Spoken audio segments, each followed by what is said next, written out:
How did you start big? Because like it's one thing to be a yoga teacher, right? There's a lot of people that are yoga teachers, but like to be the entrepreneur, to be the studio owner, and like you had multiple locations, right? Yeah. Wow. So all of this, I'm from Philadelphia. Did my first teacher training in Philadelphia.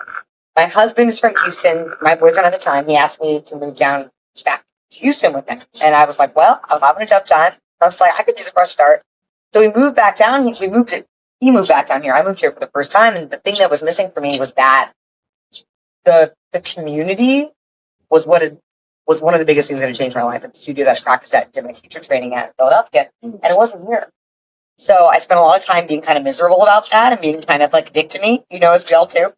And finally I was like, wow, no one's come to save me.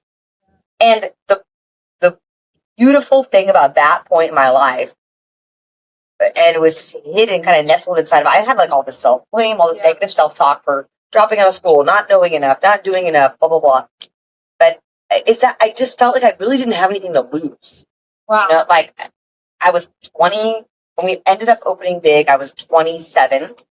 So Justin and I weren't even married yet. We didn't have kids. I didn't have a career. I was invested in. Okay, like about exactly, 100%. So powerful. And it came down to that. A friend of mine asked me a question. She was like, Nancy, if you were going to give a talk at a high school graduation, what would you say?